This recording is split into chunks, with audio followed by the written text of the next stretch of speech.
ஜெம்பக்தி நேயர்களுக்கு அன்பான வணக்கம். இன்று திருவாசகத்தில் சிவ சிந்தனைகளை பற்றி காண்போம். தெளிவு குருவின் திருமேனி காண்டல், தெளிவு குருவின் திருநாமம் செப்பல், தெளிவு குருவின் திரு வார்த்தை கேட்டல், தெளிவு குரு சிந்தித்தல் தானே. சிவாய நம. திருச்சிற்றம்பலம். நானேயோ தவம் செய்தேன், சிவாய நம என பெற்றேன். இந்த சிவாய நம என்ற மகா மந்திரம் நமக்கெல்லாம் ரொம்ப எளிமையா கிடைச்சிருக்கு. அப்ப அந்த சிவாய நம மந்திரத்தை நம்ம எப்படி உள்ளத்துல நினைச்சு சொல்லணும்? தேனாய்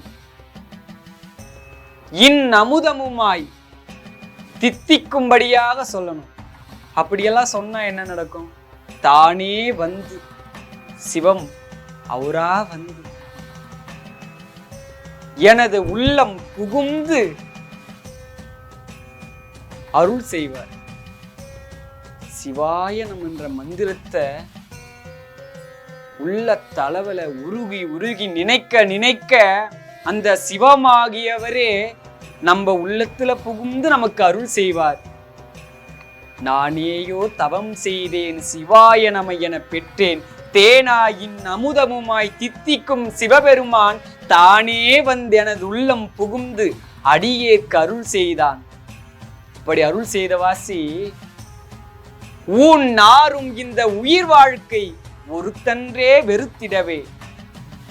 அவனுடைய அருள் கிடைத்த வாசி எனக்கு இந்த ஊன் நாரக்கூடிய இந்த வாழ்க்கைய நான் வெறுத்துட்டேன். அதுக்கு முன்னாடி இதெல்லாம் உண்மை, இதெல்லாம் ரொம்ப பெருசா நினைத்திருந்த என்ன சிவமாகிய அருள் எனக்கு கிடைத்த வாசி இதெல்லாம் பொய். உண்மையான சாமி யாரு? நம்ம எதை நோக்கி வந்தென்ற திருவருள் கிட்டியது.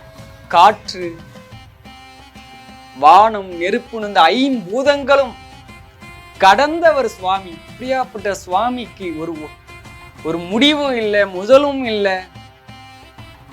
ஒரு பெரிய ஆள் சுவாமி. என்ன சொல்றது? சொல்லுகள் எல்லாம் இறந்து போயிடுமே. அவதான் எண்ணிறைந்து எல்லை இல்லாத ஆளாச்சே. எண்ணியும் சொல்ல முடியாது, சொல்லாலையும் சொல்ல முடியாது, எல்லாமே இறந்து போயிடும். அவரை என்ன சொல்றது?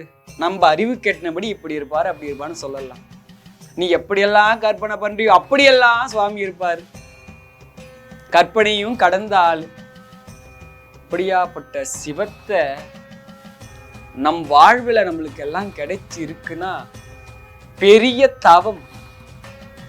முன் செய்த தவமும் இல்லை இப்பிறவில் செய்த தவமும் இந்த பிறவில சுவாமின்ற ஒரு விஷயம் நம்மளுக்கு கிடைச்சிடுச்சு.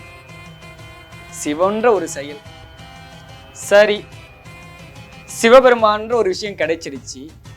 ஆனா எனக்கு ஞானமும் இல்லை, சுவாமினா யாருன்னு தெரியல, எப்படி நெருங்கணும்னு தெரியல. எல்லாரும் கசிந்து உருகுறாங்க, பதிகங்கள்லாம் பாடுறாங்க, பண்ணோட பாடுறாங்க, நல்ல ராகத்தோட பாடுறாங்க. எனக்கு எதுவுமே தெரியலையே, நான் எப்படி சுவாமியோட நெருங்க முடியும்? அதுக்கெல்லாம் கவலையே வேண்டாம். நமச்சிவாய பஞ்சாட்சர எழுத்த சொன்னா போதும், அதுவே ஞானமும் கல்வியும். சிவாய நம இதுவே பரத்தை கொண்டு போய் சேர்த்துடும். இதுவே அன்பின் வடிவமாக மாற்றிவிடும். சிவாய நம சிவாய நம உள்ள தளவல சொல்ல சொல்ல சொல்ல கல்வி ஞானம் அனைத்துமே நமக்குள்ளிருந்தே எல்லாத்தையும் தெரிஞ்சுக்கலாம்.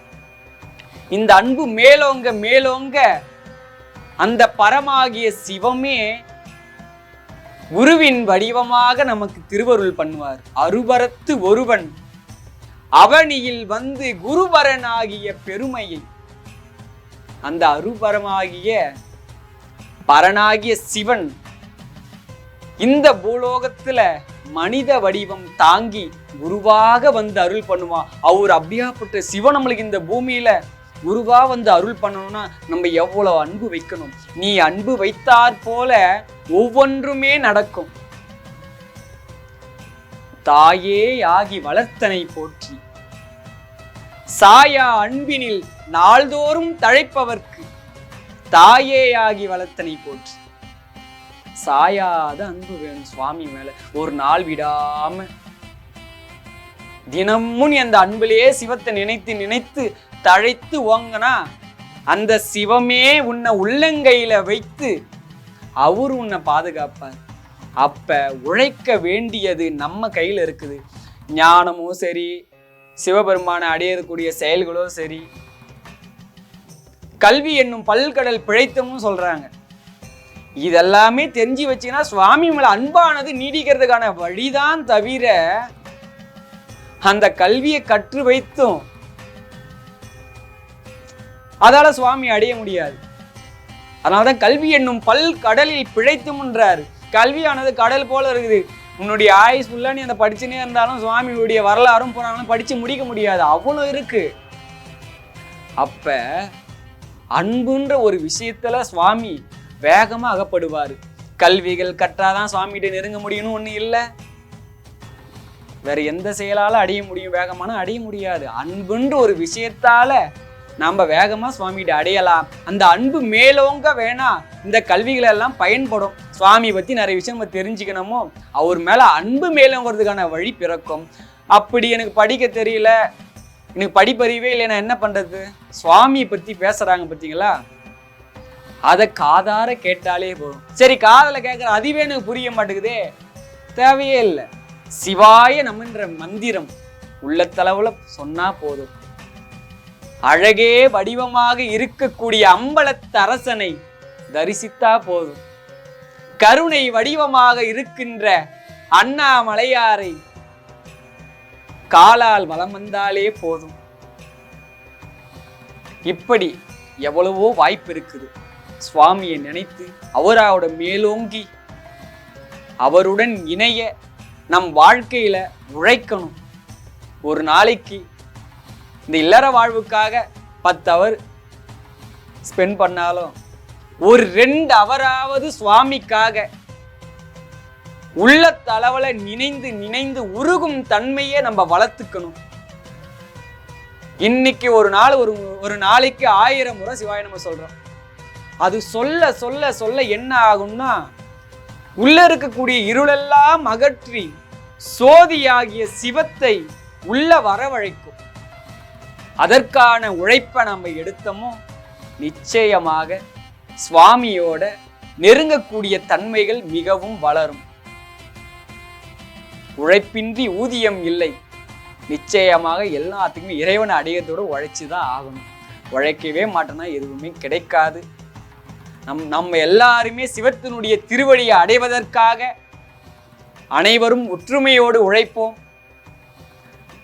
சிவபெருமானை பற்றிய செய்திகளும் அவரை பற்றிய வாசகங்களும் வாய்ப்புள்ளோர்கள் அனைவருமே படிப்பதாக இருந்தாலும் சரி, கேட்பதாக இருந்தாலும் சரி, அதையெல்லாம் அதிகமாக மேம்படுத்த வேண்டும் என்றும் இறைவன் திருவடியை அடைய சிவ சிந்தனைகள் அதிகரிக்கும் படியாகவும் உழைக்க வேண்டும் என சொல்லி இப்பதிவை முடிவு செய்கின்றேன். அடுத்த காணொளியில் நல்ல ஆன்மீக சிந்தனையும் சிவ சிந்தனை வளரும்படியாக சிறு சிந்தனைகளை பற்றி காண்போம். சிவாய நம. திருச்சிற்றம்பலம். நன்றி, வணக்கம்.